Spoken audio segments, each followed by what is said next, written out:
बार बार एक ही पाप में गिर जाते हैं।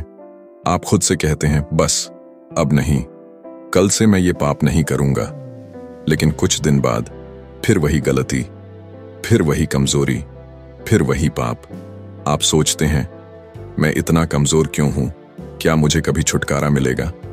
अगर आप भी इस संघर्ष से जूझ रहे हैं तो यह वीडियो आपके लिए है। बाइबल में ऐसे कई लोग थे जो पाप में गिरे, लेकिन उन्होंने परमेश्वर की मदद से छुटकारा पाया। तो क्या आपके लिए भी रास्ता है? क्या आप सच में इस पाप के चक्र से निकल सकते हैं? आज हम बाइबल के आधार पर जानेंगे कि कैसे बार बार गिरने से बचा जाए और कैसे एक विजयी जीवन जिया जाए। वीडियो को अंत तक देखें, क्योंकि इसमें आपको वो समाधान मिलेगा जो आपकी जिंदगी बदल सकता है। अगर कोई बार बार एक ही पाप में गिर रहा है तो उसे यह समझना होगा कि वह अकेला नहीं है।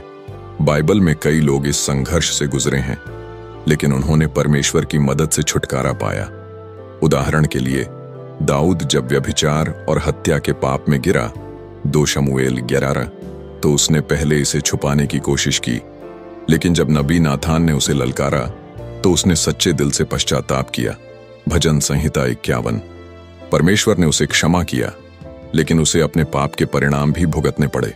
इसी तरह पतरस ने यीशु का 3 बार इनकार किया, लेकिन उसने सच्चे हृदय से पश्चाताप किया और आगे चलकर कलीसिया का एक महान अगुवा बना। इन उदाहरणों से हमें यह सीखने को मिलता है कि परमेश्वर की ओर लौटना और अपने पाप को कबूल करना पहला कदम है। 1 यूहन्ना 1:9। इसके बाद हमें यह समझना होगा कि बार बार पाप में गिरने की जड़ क्या है। बाइबल कहती है कि हर व्यक्ति अपनी ही बुरी अभिलाषाओं में खिंचकर पाप में पड़ता है। याकूब 1:14-15। इसका मतलब है कि हमें अपनी कमजोरियों की पहचान करनी होगी और उन परिस्थितियों से बचना होगा जो हमें पाप में गिराती हैं। दाऊद का पाप इसलिए हुआ क्योंकि वह युद्ध में जाने की बजाय अपने आरामदायक महल में था। अगर हम बार बार एक ही पाप में गिरते हैं तो हमें देखना होगा कि हम किस गलत संगति, आदत या विचारों की वजह से कमजोर हो रहे हैं।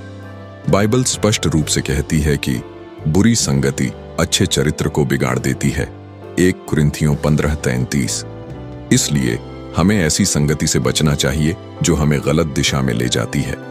इसके अलावा बाइबल हमें अपने मन को नवीनीकृत करने के लिए कहती है। रोमियो 12:2। जब हम परमेश्वर के वचन पर ध्यान देते हैं, प्रार्थना में समय बिताते हैं और आत्मा के सामर्थ्य में चलते हैं, गलातियों 5:16, तो हमें पाप पर विजय पाने की शक्ति मिलती है। यीशु ने कहा, जागते और प्रार्थना करते रहो ताकि तुम परीक्षा में न पड़ो। मत्ती 26:41। जब हम नियमित रूप से प्रार्थना और वचन में बने रहते हैं तो शैतान के प्रलोभन हमें आसानी से गिरा नहीं सकते। सबसे महत्वपूर्ण बात यह है कि अगर हम गिर भी जाएं तो हमें हार नहीं माननी चाहिए। शैतान चाहता है कि हम अपने पाप के बोझ से दबकर निराश हो जाएं और परमेश्वर से दूर चले जाएं। लेकिन बाइबल हमें सिखाती है कि परमेश्वर दयालु और प्रेमी है। अगर हम सच्चे हृदय से पश्चाताप करें और दोबारा सही रास्ते पर चलने का निर्णय लें तो वह हमें नया अवसर देता है।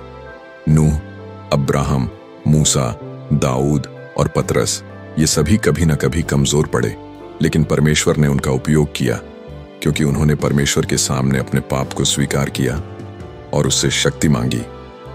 अगर आप भी बार बार एक ही पाप में गिर रहे हैं तो आज ही परमेश्वर के पास आइए, अपने पाप को कबूल करें, आत्मा के सामर्थ्य में चलें, बाइबल के वचन में समय बिताएं, गलत संगति से बचें और आत्मिक अनुशासन को अपनाएं। अगर आप ऐसा करेंगे तो आप निश्चित रूप से पाप पर जय पा सकते हैं और एक विजयी जीवन जी सकते हैं। अगर यह वीडियो आपको आशीष दे रहा है तो इसे लाइक करें, कमेंट करें और अपने दोस्तों व परिवार के साथ शेयर करें। हमारे चैनल ग्रेस चर्च टीवी को सब्सक्राइब करें ताकि आप हमारी नई बाइबलीय शिक्षाओं को मिस न करें। हमारे चैनल पर और भी महत्वपूर्ण विषयों पर वीडियो उपलब्ध हैं, उन्हें जरूर देखें। परमेश्वर आपको आशीष दे।